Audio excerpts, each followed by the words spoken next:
Order లేకుండానే మీరు ఈ రుచికరమైన కాఫీ మరియు ఓరియో చీజ్ కేక్ ను తయారు చేసుకోవచ్చు. ఇది మీకు చాలా నచ్చే అద్భుతమైన కాంబినేషన్. దానికోసం సుమారు 30 బిస్కెట్ల నుండి లోపలి క్రీమ్ మొత్తాన్ని తీసివేయడం ద్వారా ప్రారంభిద్దాం. వాటిని గ్రైండర్ లో వేసి ఆపై 6 టేబుల్ స్పూన్ల కరిగించిన వెన్నను కలపండి. ఈ స్థిరత్వం వచ్చే వరకు బాగా కలపండి.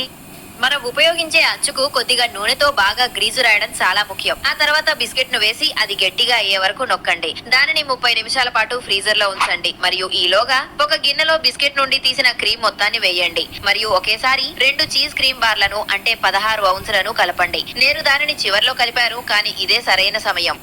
బాగా గిలకొట్టి 3 కప్పుల విప్పింగ్ క్రీమ్ మరియు కొద్దిగా వెనిల్లా కలుపుకోండి. ఇది బాగా క్రీమీగా అయ్యే వరకు మరలా గిలకొట్టండి. అన్ని రుచులను మరింత పెంచే ముఖ్యమైన పదార్థం కాఫీ. ఆ తర్వాత 1/2 కప్పు వేడి నీటిలో 1 చెంచా క్వెజ్జల్ కాఫీ కలుపుకోండి.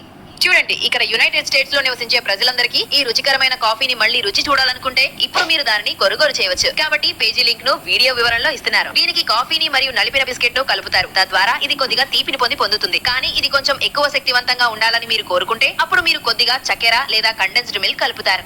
చివరగా మరొక 1/2 కప్పు నీటిలో 1 చెంచా రుచిలేని జెరటిన్ ను కరిగించి 5 నిమిషాలు నానబెట్టాలి. ఆ తర్వాత అది కరిగేలా సుమారు 30 సెకండ్లు మైక్రోవేవ్ లో ఉంచి ఆ మిశ్రమానికి కలపాలి. ఆ తర్వాత ఫ్రీజర్ లో ఉన్న అచ్చులో వేసి దానిని చక్కగా విస్తరించాలి.